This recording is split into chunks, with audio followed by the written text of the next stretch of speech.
watching the Bloodstream, we threw on a slow jam. We threw on a little slow jam for you. That's basically like instrumental. Yeah, that's an instrumental track. Different than anything you guys have going on right now. That was the Fear video, and I see a lot of like military stuff in there and whatnot. Now, when was that video put together? That was actually all done by our guitar player, all right. Woodsy. He when we were doing our independent release a couple years ago, he had this idea of a track that he wanted to do, and he basically wrote the track and then produced it, you know, recorded it, did the whole thing in the studio, and then he put that video together eventually later, which was really cool because, you know, when you think of the times and everything that's going on in the world that a lot of people ignore, you know, those are the things that are happening outside of what we see every day. Right. You know what I mean? So it's a really cool video that he put together because it is basically going to be one of the things that brings everything down. You know what I mean? So it's a really cool video. None of this if that continues. You know what I mean? Absolutely. Yeah. Does he have?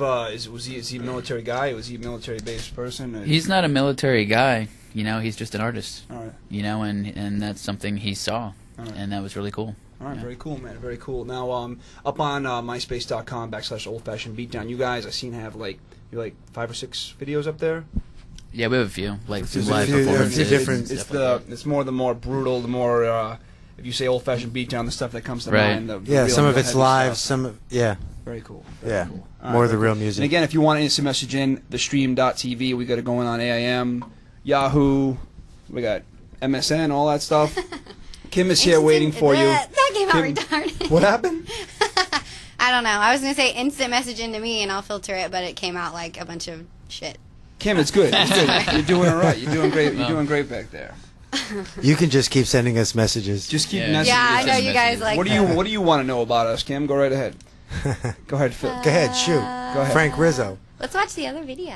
That's what I think. I'm queuing it up. All right. Give me a minute. All right, you're going to cue it up. Well, in the meantime, what do we have for plans? I mean, like summer plans for Old Fashioned Beatdown. You guys going to be doing some LA area stuff? Or We will be eventually. Right now, we just finished a new CD that's getting ready to come out, and we're getting ready to send that out to labels at the end of next week. You know, so once we get done with that and shoot the music video, then we'll start playing shows again. Very cool, man. Very cool. Now, so this is just completed, and then when is this going to be available for like the public? Are you going to do like while you're sending it, you're just going to directly send it to labels, or you're going to kind of like put it out on your own too and like sell them at shows? We're doing both. You're doing both. All right, very. What is like now? I'm very curious about the process of like when you send it to a label. Like, cause I mean, before I did like TV, I was like a radio DJ back home, and I remember having to like send out demo tape to these stupid fucking program directors who like shirt and tie guys. They don't know what the fuck they're talking about. You know what I mean? I reminded of some kid that beat him up in high school, and it was like nobody would give me a shot. You know what I'm saying? Like, what is it? What is it like? Did you get a call back? Hey, we received it. Like, we're gonna review it, or what's the process? It really depends. I mean, we've been through so many different processes and so many different. I mean, we've showcased for labels. We've been in A&R offices, and then we've also just sent things through the mail. So it really depends. You know what I mean? It all depends on what connection you have wherever you're trying to go. There's certain labels we already have connections who are going to walk things in. There's certain connections you have that you don't know where exactly they're going to go, but you're putting it in these people's hands, and they have people they can give it to, different things like that. I mean, it all depends. That's why we're out here, is for the networking aspect of it. Where we were, there wasn't that ability. Out here, you run into somebody, you never know who they know. Those type of things happen. Yeah, back home it was like you sell out a club or you play a big venue. You know what I mean? And then the next day you're back at work. Where out here, that kind of thing's going on. It's going to be hurting because, unfortunately, no disrespect to anybody, but, some bands that are out there just, not really pushing it. Yeah, you know what I mean? Not really pushing it like they should be pushing it. Right now, I'll say it. Right now, I'll say this, and you can either nod if you want or not. But I mean, if you were the worst band in the history of Earth, but you walked into somebody's office with $80,000, you could get on a very big tour this summer. That's true. You know what I'm saying? True. You could not be fucking metal at all. It's happened. There have been bands on this big tour going on during the summertime that you got fucking big bucks, you just dump it in this, you know what I mean? Dump it on the desk and you're on, and then you get batteries thrown at you while you're performing. But I mean, that's just the way it goes, unfortunately. It's true. Yeah. I got a Veridad from Joey over there. See. It's true. See. Yeah. All right, what do we got going on here? All right. Explanation. We got Penguin Boy checking in. Do you guys have any opinions about Metallica coming out with a new album? What about the Well, you know what? What's really I'll say this. What's really cool about Metallica, and I'll say this, and I'm going to be honest, and I'm not going to be rude either, but I haven't really listened to Metallica since like 93, 94 maybe, you know?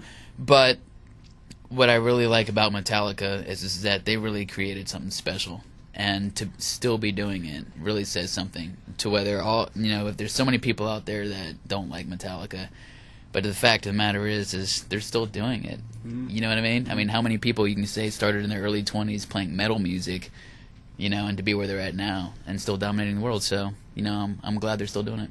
Very cool, very cool. There are a bunch of people asking if you guys have opinions on Metallica coming out with a new album. Kim, Kim, we just covered that question in depth. While while you and Brian were talking about fashion tips. My basic opinion on Metallica coming out with a new album is if they do, which they obviously are, they better do something to redeem themselves. They have true fans. They have to. They know it. They went out and got a new producer. If not they with Bob come Rock out anymore, with another you know? flake ass metal album, I mean, no one can ever take away from Metallica being Metallica. I mean, they're forever Metallica. You can't take away from the Roman Empire anymore, but they're dead. Yeah, it's true. How's that for an analogy? And Metallica's not really metal anymore either. But take that. But they still are one of the bands that changed the face of everything as far as metal goes. You know what I mean? And all their fans, no matter how much everyone still talks shit, like, or whatever, anyone who's ever grew up on Metallica, they'll sell out stadiums. Everyone's still pulling for him to do that. Oh yeah. Everyone's like, you've made so much badass music. How can you put out this crap? We know you can write such awesome music. Absolutely. And they do have it in them. And what's really cool too is that when you really think about it, there was many guys in the '80s who were playing like double bass stuff, like Dave Lombardo and Charlie Benante and stuff like that. You know what I mean? When thrash metal really started becoming a thing. But Lars Ulrich was really the first guy that really made it cool. You know what I mean? Like the way he did things. You know what I mean? That was like a big thing behind Metallica. I always thought. You know. So when you said you listened to him about '93, when you were a wee lad, was he one of the guys for you? He was definitely one of them at the time. Actually, it was because of him that I started getting into double bass drumming. You know what I mean? Like I was like into Motley Crue and a lot of different bands, but you know when Metallica was strutting their stuff, that was some serious stuff at the time. And when you're a little kid, you know what I mean? You're not even in your teens, and you start hearing stuff like that. You're like, whoa! Definitely changes you. Time to listen up. All right, let's see what we got here. All right, here you go. Play us the video. You have better ones. Old-fashioned beatdown. Someone out there is really cranked on you guys. All right, let's roll a new video. Brian, you got it ready to rock? Do you guys want to introduce this one? Which one are we doing? Not Fear. Worthless? Yes. Worthless is good. This is Worthless. Yeah, this video was made for us in Florida. A friend of ours put together videos, offered to do it for us. Took it from a live concert where we won Best Metal Band of the Year, and our guitar player won Guitar Player of the Year. They took that show and he mixed it with some other footage and put this together for us. It came out pretty good. And just so you know, when you do see the black and white footage, just to give you a heads up, we were all very drunk in joy. All right, very cool. All right, Brian, roll it, man. You're watching the Bloodstream.